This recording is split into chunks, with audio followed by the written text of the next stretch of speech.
Sistema nervoso. O sistema nervoso é composto em sistema nervoso central, é dividido em sistema nervoso central e sistema nervoso periférico. O sistema nervoso central ele é dividido em encéfalo e medula espinhal. E o sistema nervoso periférico em gânglios e nervos. O sistema nervoso ele é composto por células, e essas células são os neurônios, que tem a seguinte característica: dendritos, que são essas ramificações, corpo celular, está aqui no meio, e o núcleo onde existe o material genético. Temos o axônio, que são esse filamento bem fininho, que é revestido pela bainha de mielina. Essa bainha tem a função de proteger o axônio, de proteger o impulso nervoso para que ele não se perca e fazer com que o impulso nervoso também passe mais rápido, ou seja, acelerar o impulso nervoso para que ele passe mais rápido de um neurônio para o outro. Quando esse impulso nervoso chega nas ramificações do axônio, nesse finalzinho aqui acontece, bem aqui, acontece a sinapse, que é a transmissão do impulso nervoso para o neurônio seguinte. E nesse pequeno espaçozinho aqui, que o neurônio não encosta no outro, chama sinapse. É a transmissão dos neurotransmissores. E os neurônios são divididos em 3 também. Temos o neurônio sensorial, que ele vai receber os estímulos. Temos o neurônio associativo, que vai fazer a associação entre um neurônio e outro. E o neurônio motor, que estão presentes nos nossos órgãos motores, como mão, braço e pernas. Então, e o neurônio sensorial vai fazer a associação entre o impulso nervoso do neurônio sensorial para o neurônio motor. O sistema nervoso periférico, ele é dividido em sistema nervoso somático, que são as ações voluntárias e conscientes, ou seja, são aquelas ações que nós conseguimos controlar, como levantar uma mão, um braço, rodar o pescoço, sentar, levantar. E o sistema nervoso autônomo são as sensações involuntárias. Essas sensações são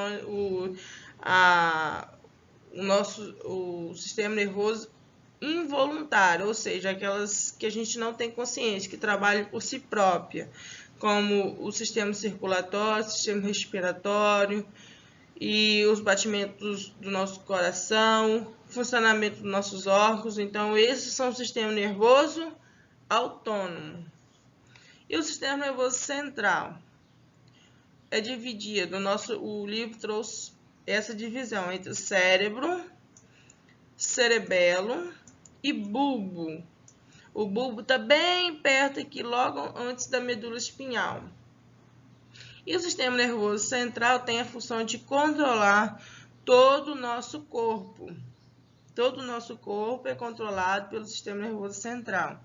Tanto é que quando uma pessoa, em um acidente, ela fratura ou machuca a medula espinhal, ela perde a movimentação dali em diante ou fica com dificuldade. Por quê? Porque ela machucou a medula espinhal, e a medula espinhal é por onde o cérebro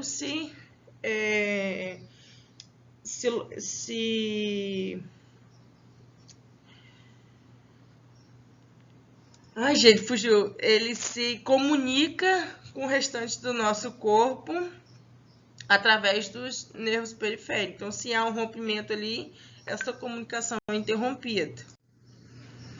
O sistema sensorial, que está ligado ao sistema nervoso, que recebe os estímulos como luz, calor, cheiros e sons e sabores. E quem recebe esses estímulos são receptores externos, como olhos, pele, nariz, ouvido e língua, que envia através dos neurônios, dos nervos sensoriais, para quem? Para o receptor interno, através dos nervos, envia comando para o cérebro, que os interpreta como imagem. E falando em sistema sensorial, vamos falar um pouquinho sobre a visão. A visão é composta por pupila, que ela controla a entrada e a saída de luz dos nossos olhos, supercílios, que não deixa o suor escorrer sobre os nossos olhos, os cílios, que controla a entrada de luz também nos nossos olhos, diminui, né, a luz nos nossos olhos e protege contra poeiras, as pálpebras, que também ajudam na lubrificação, ou seja, espalhar as lágrimas produzidas pela glândula lacrimal, e além de proteger, porque quando algo vem bater nos nossos olhos, nós conseguimos fechar e proteger os nossos olhos com as pálpebras. Temos a esclera, que é essa parte branca do olho, e aonde também os nervos estão ligados, que ajudam a movimentar, né, o globo ocular. E temos a íris, né, que é a parte colorida dos nossos olhos.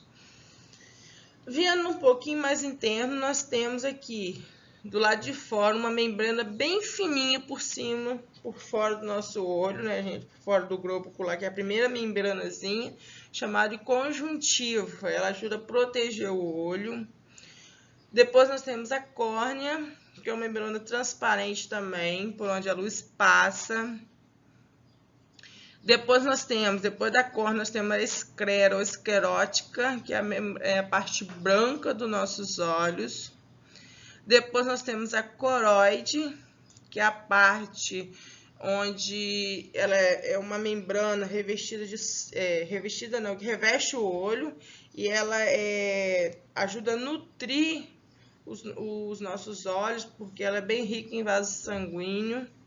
Temos a retina logo em seguida, que tem as células responsáveis por receber a luz, né, interpretar.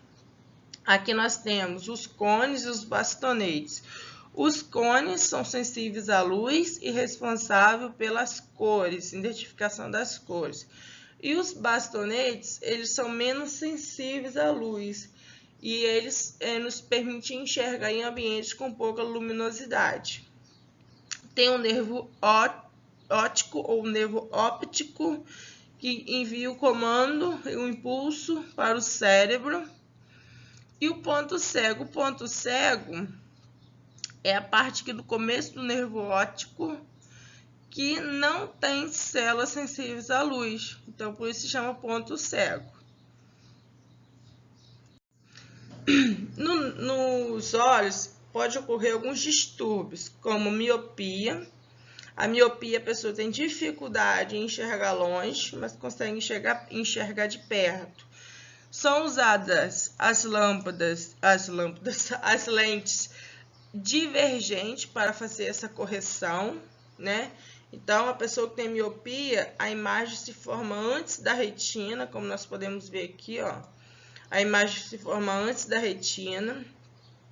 A hipermetropia é a lente convergente, que vai ajudar nessa correção, que a imagem se forma depois da retina e a pessoa tem dificuldade em enxergar perto, mas consegue enxergar longe. Ó, você vê que aquela imagem formou depois da retina. E a lente convergente, ela vai corrigir esse distúrbio. Astigmatismo. A pessoa vê a imagem distorcida, ou seja, embaçada, tem dificuldade no foco e vê a imagem com clareza. Então, são usadas as lentes cilíndricas para fazer essa correção. E temos também a presbiopia, que se chama lente cansada. Você pode perceber que as pessoas mais velhas ficam com dificuldade para enxergar, né? Com o passar do tempo, com a idade vai chegando, e são usadas as lentes convergentes para fazer essa correção. Agora vamos falar um pouquinho sobre a adição. A orelha é o órgão responsável pelo receber o som. Mas além do som, ela também é responsável pelo equilíbrio postural. Então, o nosso equilíbrio está relacionado aqui à orelha também. E a orelha é dividida em ouvido externo, ouvido médio e ouvido interno. Nós temos aqui na orelha externa ou no ouvido externo, pavilhão auditivo, que é essa parte aqui da orelha, né?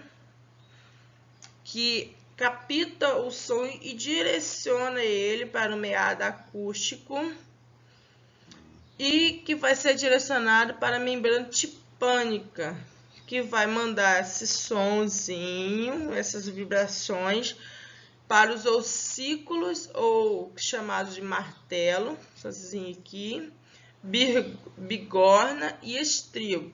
Esses três ossinhos fazem parte da membrana da orelha média. E temos também a tuba auditiva, aqui, ó, a tuba auditiva, que ela é responsável por controlar a pressão dentro da nossa orelha. Tanto é que quando uma pessoa sobe ou desce uma serra, ou sobe, ela deve sempre abrir a boca para que essa pressão entre o ouvido e o meio externo haja esse controle de pressão, senão pode acabar estourando a membrana tipânica e ele perder a sua audição. E a orelha interna? A orelha interna é composta pela cóclea e os canais semicirculares. São a cóclea e os canais semicirculares que são responsáveis pelo equilíbrio, né? Mais os canais semicirculares, que são responsáveis pelo nosso equilíbrio. E aqui o nervo auditivo, que envia esses impulsos nervosos para o nosso cérebro. Agora o paladar. O paladar é dividido, oh meu Deus do céu, nós temos conseguimos sentir 5 sabores na nossa boca, como vocês já estudaram: doce, azedo, salgado, amargo e umami. Mas hoje nós vamos um pouquinho mais adiante, né? Vamos ver como que a língua consegue distinguir esses sabores. E são através de quem? Das papilas gustativas, isso mesmo.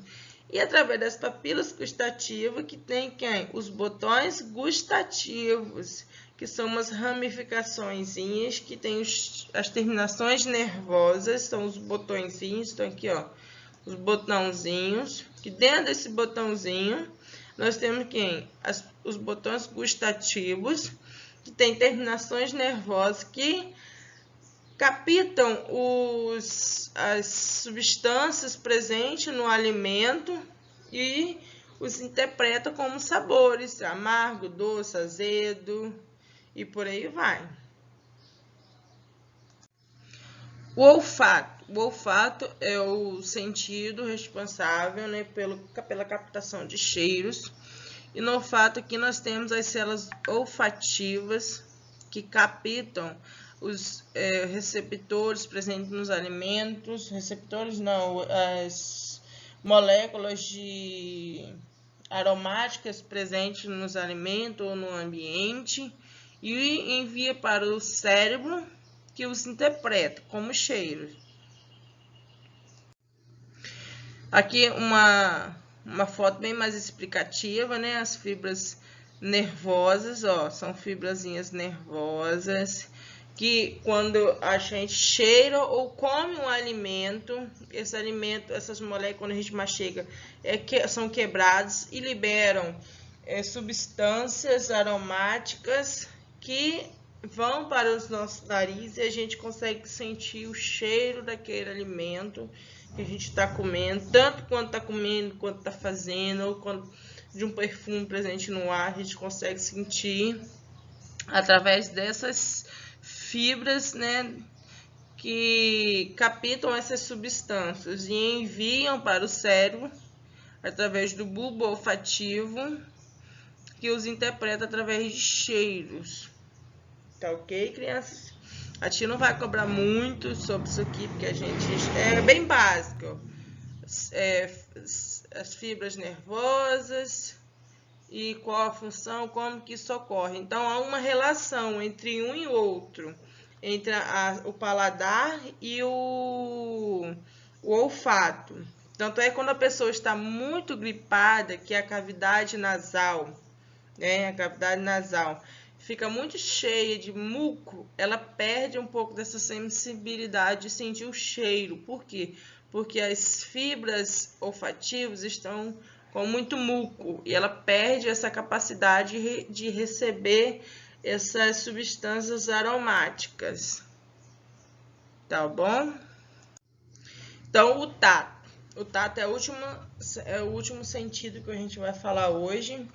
E o tato ele é responsável pelas sensações táteis, como calor, né, que é o quente, frio, dor e pressão.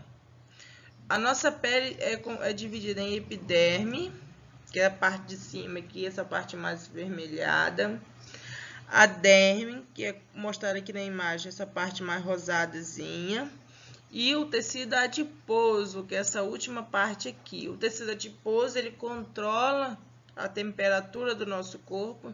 Quando a temperatura está muito elevada, ela libera suor para resfriar o nosso corpo através das glândulas sudoríparas, que está aqui, ó. As terminações... terminação nervosa não, criança, só tia doidona. Glândulas sudoríparas aqui, são de amarelinho. Então, o suor é liberado através dela, tem os porozinhos, ó, poro sudoríparo.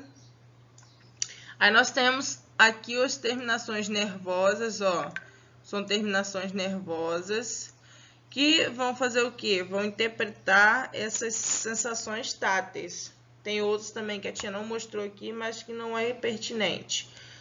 Aqui também nós temos as glândulas sebáceas, presente aqui no folículo do nosso cabelo. A tia tem demais. Essas glândulas da tia trabalham demais, porque o meu cabelo ele fica muito oleoso rapidamente. Então, a oleosidade dos nossos cabelos, da nossa pele, né, a hidratação vem dessa glândula sebácea. Uns têm de poucos, outros têm muito. No caso, no meu caso, eu tenho bastante. Mas a tia não vai cobrar vocês essa anatomia da pele, tá bom?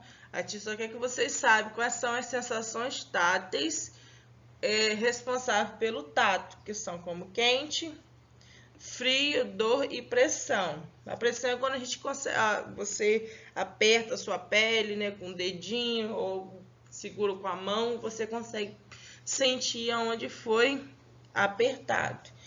Quente e frio, você percebeu o que é quente e o que é frio. E dor, quando você encosta a mão em algo que é cortante, ou em uma quina, bate, você consegue sentir dor, porque aquilo está te machucando. Então, são responsáveis pelo tato, essas sensações. Então, fechamos aí. Outra coisinha. A pele é o maior órgão do nosso corpo, que reveste o nosso corpo, o maior órgão do nosso corpo. Ela é um órgão que tem como função, como a tia falou, controlar a temperatura do corpo, proteger do ambiente de frio, vento em excesso, umidade, ajudar o equilíbrio hídrico do nosso corpo, serve de barreira para controlar a entrada de micro-organismos no nosso corpo. Tanto é que quando a gente se machuca, devemos proteger, né, esse machucado para que não entre bactérias. E é o órgão responsável pelas sensações. Quando você sente um carinho, você sente uma formiguinha andando no seu braço, a pele é responsável por essas sensações. Tá ok? Fechamos aí?